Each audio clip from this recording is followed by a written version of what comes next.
Hey, what's up mga paps? It's your boy Winchester.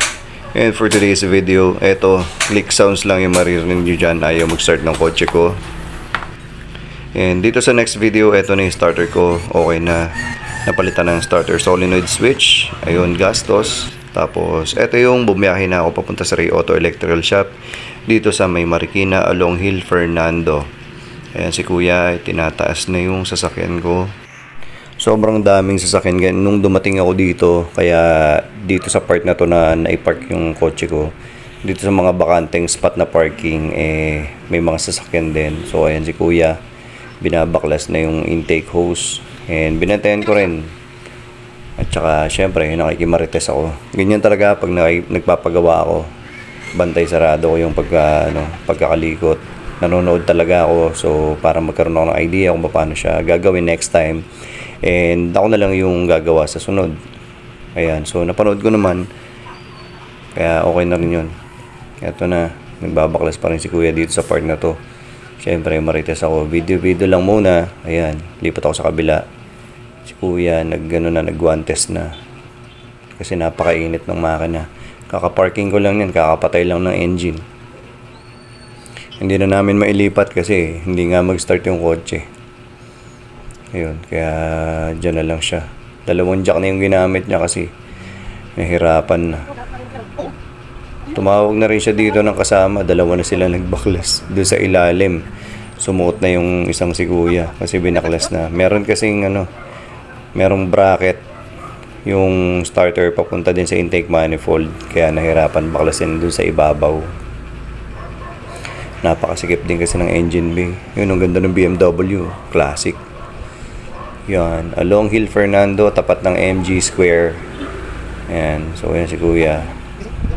Porma habang may nagbabaklas sa ilalim ng sasakyan. So dito pala, yan sila kuya. Iba-iba sila ng specialization or specialty. Sila yung taga-baklas doon. Ito yung gagawa. Ayan. Dito nila pinalitan yung solenoid, yung carbon brass, tapos eto na, pina-estimate namin kung magkano yung presyo. Tapos si ate naglista na dyan sa resibo. Ako naman nakikimarites. Ayun, shoutout daw, sabi ni ate, sama daw sa vlog. Smile siya doon. Tapos ayun nga si ate nagsusulat pa rin sa resibo ng presyo. Ayan na. So ayun na, diba, 2,510. Napakamahal. Pero okay lang, ganoon talaga pag kapag may sasakyan ka. After 7 years naman, saka ka lang gumastos ng 2,510. Okay na rin sa akin yun. Tsaka, grabe parang bago na yung starter nung sasakyan ko. Kasi nilinis talaga nila. As in linis, napakaganda, bago. Tapos, nireface na rin nila yan. Kaya solid na. Ayun, diba, ang quintab nung pinakang magneto. Nireface nila yan. Ganda. Tapos yung mga kinabit nila dito, plug and play lang, hindi na yung gaya nung kailangan pang maghinang. Ayun, saglit lang. Kaya mabilis lang nila nagawa. Siguro nag-spend ako ng time dito 1.5 hours. Yun, tapos yun, okay na. Ayan, binubuo na nila ko yung starter. Ayan na, binubuo. Talagang ayan, yung lumang starter solenoid switch tsaka yung bago. Auto Denki yung brand. Wala akong idea sa brand na yan, basta pinagawa ko na lang kasi kailangan magamit ko yung sasakyan. Yun, pinabalot ko na yung luma, inuwi ko yan, souvenir, itatago ko yan. Tapos yan na, kinakabit na ni kuya yung starter solenoid switch. Binubuo na, bagong-bago. Ang ganda ng starter ko. Kala mo brand new, lupit na lang maglinis, kaya worth it na rin yung 2,510 pesos. Tsaka nga pala, naka-discount ako ng 200.